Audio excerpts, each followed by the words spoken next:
हम जो टॉपिक आज डील करने जा रहे हैं वो है India and Nepal. India Nepal को समझने के लिए सबसे पहले हमें इसका मैप देखना होगा, नेपाल की लोकेशन देखना पड़ेगा। नेपाल इंडिया के हिमालयन रीजन में पड़ता है। ये एक छोटा सा कंट्री है जो कि लैंडलॉक्ड है, क्योंकि इसकी कोई भी बाउंड्री जो है वो सी के साथ अटैच नहीं है, ओपन सी के साथ अटैच नहीं है। दूसरी सबसे इम्पोर्टेंट बात ये है कि एक बफर स्टेट भी कहा जाता है, क्योंकि ये दो जायंट कंट्रीज के बीच में लाई करता है, यानी कि चाइना और इंडिया के बीच में। इसी वजह से इंडिया के लिए भी बहुत इंपॉर्टेंस रखता है और चाइना के लिए भी ये काफी ज्यादा इंपॉर्टेंट है। इंडिया के साथ नेपाल जो है वो टोटल 1850 किलोमीटर की बाउंड्री शेयर करता है और इंडिया के 5 स्टेट्स हैं जो नेपाल के साथ बाउंड्री करते हैं: उत्तराखंड, उत्तर प्रदेश, बिहार, वेस्ट बंगाल एंड सिक्किम। काफी छोटी कंट्री है। इसका टोटल एरिया जो है वो 1,47,181 स्क्वायर किलोमीटर है और पॉपुलेशन वाइज भी काफी स्मॉल कंट्री है। It's only 29 million. हिस्ट्री में देखें तो ब्रिटिश इंडिया के टाइम पे 1814 में एक वॉर होती है British India and Nepalese army के बीच में, और उसमें ओबियसली नेपालीज आर्मी की हार होती है और ट्रीटी ऑफ सुगौली साइन की जाती है 1816 में, जिसमें नेपाल की कुछ टेरिटरी जो है वो ब्रिटिश इंडिया में मिला ली जाती है। और इसके बाद से वेस्ट में ये गढ़वाल और कुमाऊं का रीजन, काली नदी के आप अगर देखो वेस्ट में ये हिस्सा ब्रिटिश इंडिया का पार्ट बन जाता है। तराई के कुछ रीजन इसके पार्ट बन जाते हैं और ईस्ट में सिक्किम, दार्जिलिंग एंड मोरम का जो रीजन है वो इंडिया का पार्ट बन जाता है। जो नेपाल की बाउंड्री रीडिफाइन होती है उसमें इसकी बाउंड्री वेस्ट की तरफ काली रिवर को बनाया जाता है और ईस्ट की तरफ मेची रिवर को बनाया जाता है। हालांकि कुछ डिस्प्यूट्स आज भी नेपाल और इंडिया के बीच में रह गए हैं, जो कि हम later part of the video में डील करेंगे। मॉडर्न एरा में अगर हम देखें तो हमारे नेपाल के साथ जो ट्रू इंडियन इंडिपेंडेंट इंडिया के रिलेशनशिप बनते हैं वो 1950 के फ्रेंडशिप ट्रीटी के तहत बनते हैं। इंडिया के लिए नेपाल जो है वो स्ट्रैटेजिकली काफी इंपॉर्टेंस रखता है। वहीं नेपाल के लिए अपनी इकोनॉमिक रिक्वायरमेंट को फुलफिल करने के लिए इंडिया के भी रोल काफी ज्यादा है। इस वजह से दोनों के बीच में ये जो ट्रीटी साइन होती है इसने लोगों को दो चीजें दी। पहला, free movement of people and goods, आप without any visa and passport Nepal में मूव कर सकते हैं। दूसरी बात है एम्प्लॉयमेंट और जगह खरीदने की, तो नेपाली लोग जो हैं वो इंडिया में गवर्नमेंट जॉब में भी जा सकते हैं, लेकिन ऐसा इंडिया में नहीं है। इंडिया के लोग वहाँ पे गवर्नमेंट जॉब में तो नहीं जा सकते, लेकिन फॉर फर्दर किसी दूसरे जॉब के लिए वो नेपाल में रह सकते हैं। अभी हाल फिलहाल में जो भी हम न्यूज में एडिटोरियल देख रहे हैं, जो भी द हिंदू में आ रहा है, वो है यहाँ की पॉलिटिकल इंस्टेबिलिटी के बारे में, जो कि अपकमिंग यूपीएससी के 2016 के मेंस एग्जामिनेशन के पॉइंट ऑफ व्यू से काफ़ी ज़्यादा इंपॉर्टेंट है। तो हमारी चर्चा इसमें रहेगी क्योंकि ये न्यूज़ में रहा है। तो अगर हमें नेपाल का पॉलिटिक्स समझना है तो हमें थोड़ी सी इसकी हिस्ट्री समझनी रहेगी। शुरुआत से नेपाल एक मोनार्की रहा है, यहाँ पे रजवाड़ों का शासन रहा है, लेकिन 2001 से यानी 21st सेंचुरी में हमें कुछ मेजर चेंजेस देखने को मिलते हैं। जो पहला चेंज होता है वो रॉयल मैस्कैट के कारण होता है। क्राउन प्रिंस दीपेंद्र जो है अपने कुछ फैमिली डिस्प्यूट्स की वजह से अपनी पूरे परिवार की हत्या कर देते हैं, बाद में अपने आप को भी शॉट कर लेते हैं, तो उनकी भी डेथ हो जाती है। तो गुजरे हुए जो किंग थे वीरेंद्र, उनके सर्वाइविंग ब्रदर जो है ज्ञानेंद्र, वो राजा बन के उभरते हैं, लेकिन अगेन उनके टाइम में 2005 से 2007 में एक नया आंदोलन स्टार्ट होता है जो डेमोक्रेसी की डिमांड करता है, जिससे परेशान होकर ये पार्लियामेंट को सस्पेंड करते हैं और वो आंदोलन जो है वो काफी बड़ा हो जाता है, क्योंकि ऑपोजिशन में सारी पार्टियां मिलकर के अलायंस बनाती हैं, जिसको हम 7 पार्टी अलायंस कहते हैं, और इन सब ने डिमांड की थी लोकतंत्र की, जिसको हम फेमसली जो है लोकतंत्र आंदोलन कहते हैं। एज ए रिजल्ट यहाँ पे मोनार्की खत्म हो जाती है और नेपाल एक रिपब्लिकन स्टेट की तरह उभरता है। रिपब्लिकन स्टेट वो स्टेट होता है जहाँ पे हेड ऑफ द स्टेट जो होता है वो इलेक्टेड होता है, ना कि हेरिडिटरी हेड होता है।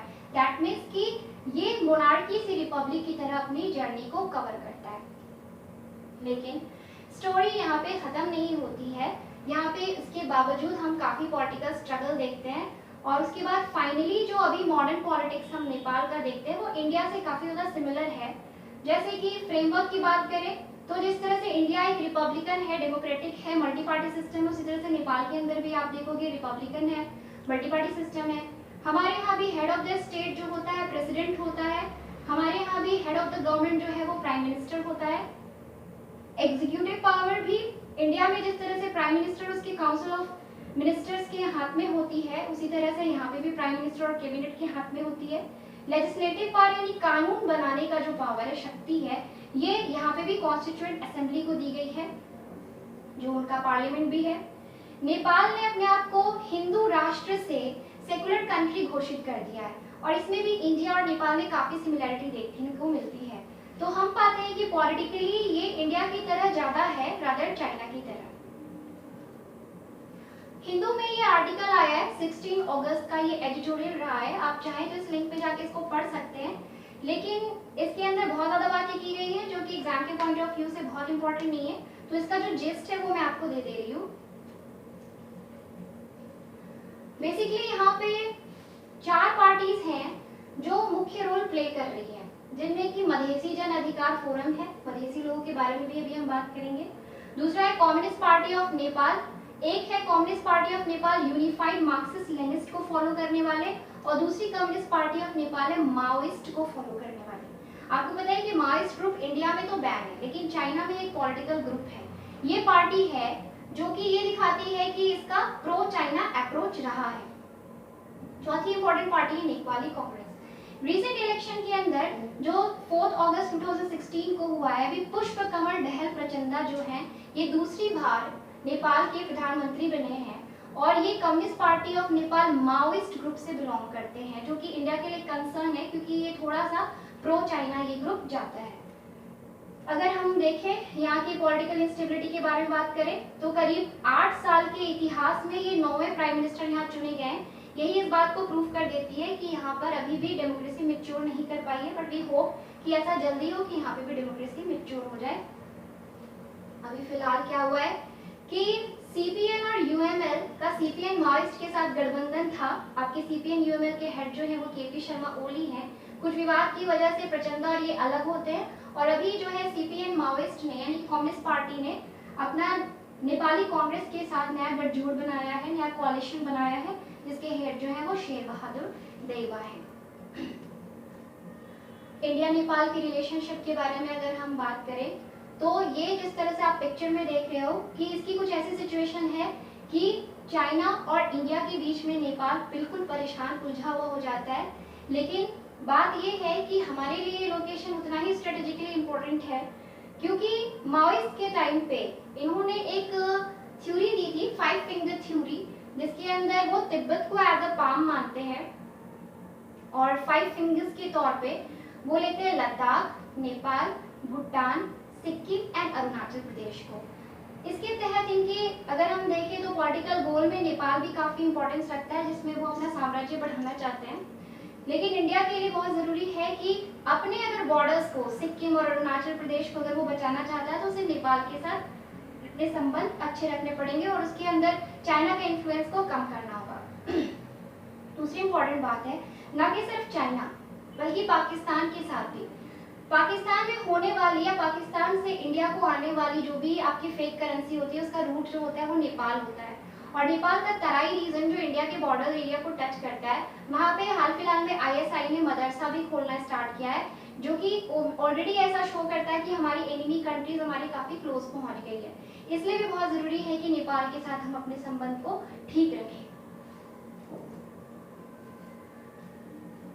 2006 में हम देखते हैं कि सिटीजनशिप बिल जो है वो पास किया जाता है।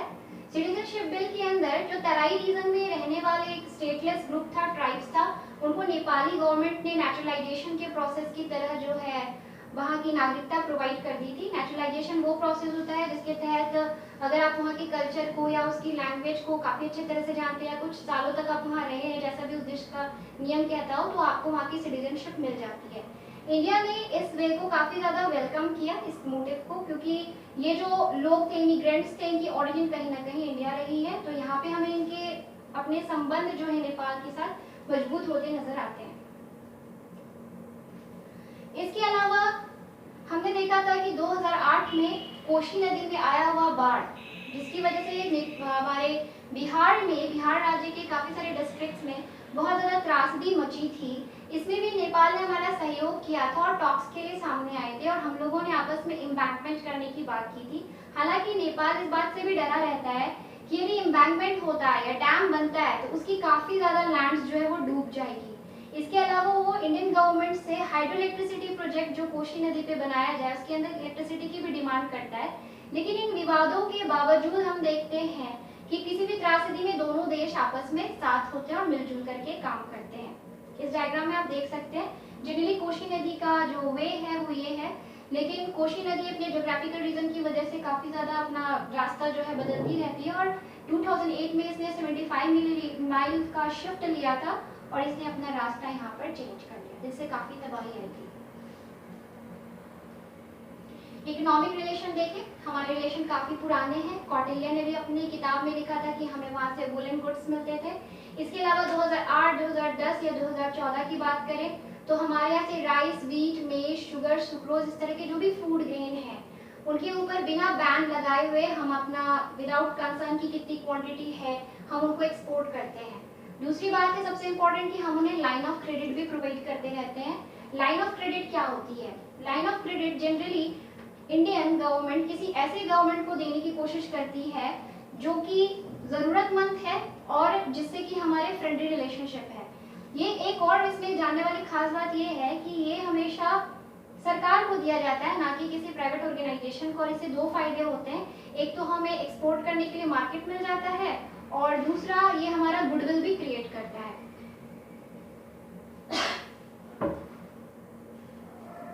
कल्चरल रिलेशंस की बात करें तो कल्चरली हम दोनों की इथनिसिटी काफ़ी ज़्यादा मिलती जुलती है।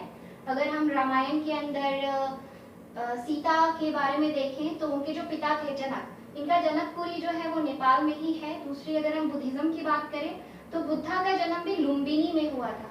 लेकिन कल्चरल रिलेशनशिप में भी कुछ खटाई पड़ गई है। हमारा अभी हाल फिलहाल में इंटरनेशनल बुद्धिस्ट कॉन्फ्रेंस हुआ था काठमांडू के अंदर मई महीने में, जिसमें पहले तो थीम रखा गया था preservation and development of Buddhist heritage of Nepal. ये थीम ये दिखाता था कि नेपाल और इंडिया जो है वो साथ साथ है, लेकिन इन्होंने यहाँ के कल्चर मिनिस्टर ने इसको चेंज करके कर दिया Lumbini birth place of Buddha, जिसमें उन्होंने एक अपना इंडिविजुअलिस्टिक अप्रोच दिखाया, जिससे इंडिया काफी नाराज हो गया और इसने इसका बायकॉट किया। और इसमें ये भी एलिगेशन लगाया गया कि चाइना का भी यहाँ पे कुछ इन्वॉल्वमेंट रहा है ताकि हमारे कल्चरल रिलेशंस ठीक ना चले। डिस्प्यूट्स में मैंने शुरू में बात की थी कि हमारे कुछ बॉर्डर डिस्प्यूट्स हैं, छिटपुट डिस्प्यूट ही है, जिसमें कि ये काला पानी एक जगह है। नेपाल का कहना है कि जो काली नदी है, काली रिवर है, जो इंडिया और नेपाल के अंदर बाउंड्री बनाती है दोनों के बीच में, वो एक्चुअली काला पानी के वेस्ट में है, इसीलिए काला पानी उनका है। लेकिन इंडिया ठीक इसके उल्टे कहता है। इंडिया का कहना है कि काली नदी जो है वो काला पानी के ईस्ट से बहती है, इसलिए काला पानी का रीजन इनका है। दूसरे एक और मैप अगर हम देखते हैं तो ये नेपाल गवर्नमेंट के द्वारा बनाया हुआ मैप है, जिसमें आप देख सकते हो कि काला पानी को भी अपने बॉर्डर के अंदर दिखाते हैं और सूस्ता एक और जगह इसको भी यहाँ पे दिखाते हैं। और इंडियन गवर्नमेंट का कहना है कि ये हमारा हिस्सा है और ये सूस्ता जो दूसरा हिस्सा है ये भी हमारा है। तो यहाँ पे भी हमारे ऊपर काफी ज्यादा डिस्प्यूट्स चल रहे हैं, लेकिन ये छोटे इरिटेंट फैक्टर्स हैं।